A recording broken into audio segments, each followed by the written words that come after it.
Once again, Arsenal are left with this uncomfortable, yet this season, unfortunately, common feeling of just feeling dejected, frustrated. And we're just left wondering why. Like, why are certain choices being made? Why are we not able to just maintain a run of form that we should be doing? Why are we dropping points against these type of teams when a few weeks ago we was able to beat Man City 5-1? And if we're being honest, warning signs have been there. Like, we can't pretend this is a shock and none of us were expecting this to happen in our wildest dreams. Of course we were optimistic. But once again, it's we're not learning from our mistakes. And I think that's the main frustration. It's kind of left me wondering, what is Arsenal right now? What kind of team are Arsenal? Are we the team that really want to grab the nettle and be the best team in the country and in our fans' hopes, the best team in the world? Or is this a club that's happy with just fighting for top four again and getting in the Champions League and bringing in a revenue for the owners so that they can be happy with their projects in America and then they got the projects in England? I don't know the answer to these questions. As a fan, you would always hope the ambition is to be the best club in the world, but you don't feel it at the minute with Arsenal. I understand, and I will always try and be balanced and say, after a loss, things probably always seem worse than what they actually are. And after a win, things probably seem better than they actually are. The balance is usually in the middle. And I understand, coming off of a very damaging and frustrating loss, there's going to be a low morale in the Arsenal fan base. People are going to be speaking negatively on Mikel Arteta, some of the players. But if we're being honest, some of it's warranted. There needs to be some discussions on Mikel Arteta. Now, I'm not saying get rid of the manager or anything like that, but we can definitely question some of the decisions and ask, why are you not able to get a tune out of these players when you have done previously? Like, what's different now? Why are we not able to break the lines? Why are we struggling to break down these teams when we come up against these certain blocks? Like, I don't understand, but like, it's not my job to understand. Like, there needs to be reasoning to what Arsenal are putting out there. Arteta was clearly frustrated after the game yesterday, and you can understand why. He must be fuming with his players. The players must be fuming maybe with Mikel Arteta. There's clearly something not clicking, because look, the defence is always okay for Arsenal, but the defence hasn't been great recently. Yeah, we've been getting away with it, but switch off for a moment in the Premier League and you get punished, and we definitely saw that yesterday.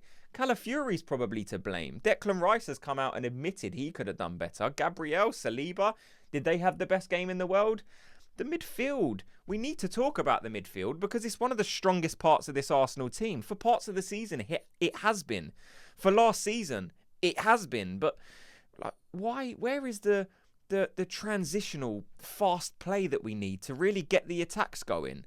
Like, I've been a person on this channel who's kind of said at times Jorginho isn't the right answer for this Arsenal team. He's not part of the long-term project. But a game yesterday like that, in my opinion, would have suited a Jorginho because it needed, the tempo of the game needed dictating. You needed something different. Now, I'm not saying that one changed would have made a difference to the outcome of the game. Not at all. But I'm trying to understand some of the decisions. Like Declan Rice coming off for Zinchenko. Now, Zinchenko playing in midfield, it's not a total shock.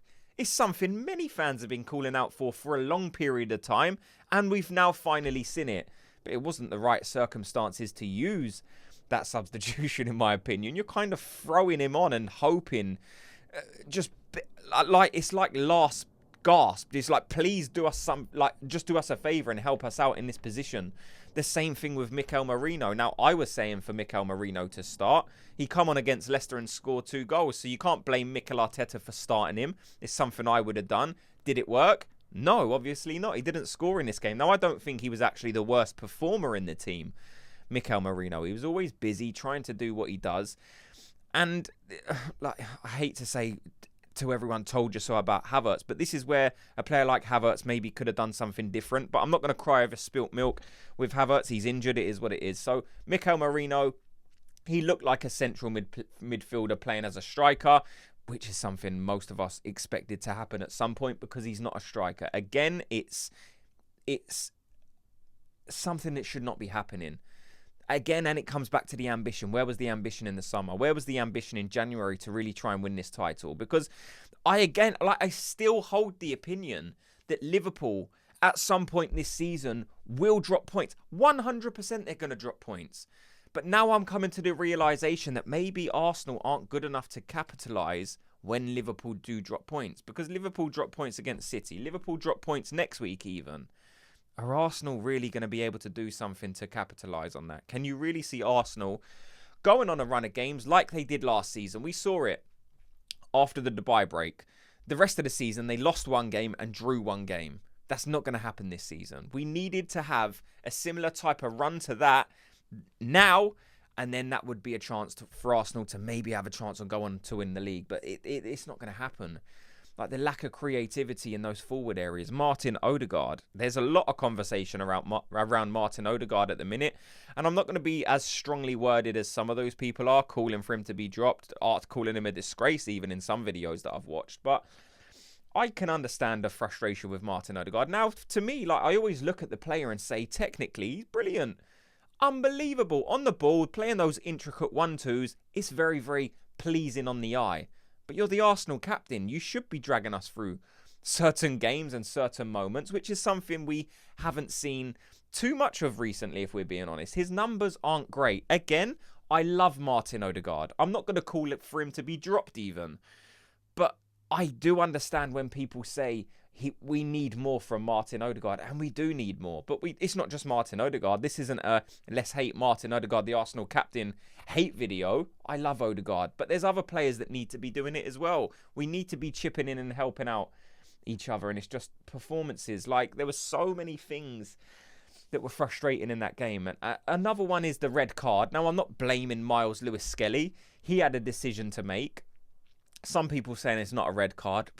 People, it's a red card. Like, it is a red card. He should have been sent off, and he made his choice. He knew the guy was going to be through one-on-one, and his choice was foul him, hopefully get a yellow, but I'm probably going to get a red. He took his choice, and now he gets his punishment. But yeah, I mean, the frustrating thing for me is 5 Arsenal red cards or whatever it is this season. It kind of reminds me back to the times where we was having to deal with these red cards, and it was really hindering us for those seasons when we had Xhaka who would get sent off, and we would have Gabriel who was slightly more reckless getting sent off, and we would have David Luiz giving away penalties and getting sent off. It just, this season I'm seeing resemblances to this Arsenal team of a few seasons ago that just kept getting players sent off, and we was kind of our own worst enemy. Now, you have to say that probably 3 of those 5 decisions this season were definitely unjust. There was an inconsistency in terms of refereeing and decisions that we haven't seen again since. But I'm going to put all that to the side, because this game wasn't about decisions and Myles Skelly getting sent off. We should have still... It's not even about the injuries, even. I'm seeing people saying, well, if we didn't have the injured players, then we would have won this game. Maybe you're right. But that, to me, still isn't an excuse, because this Arsenal team should still be more than good enough to get a result against this West Ham team who, if we're being honest, is relegation fodder. They're not that great. They're not good. They got one good player, and kudos, I think, anyway. Jared Bowen's a decent player, but there's one good player in that team. And like, Arsenal should be figuring that out.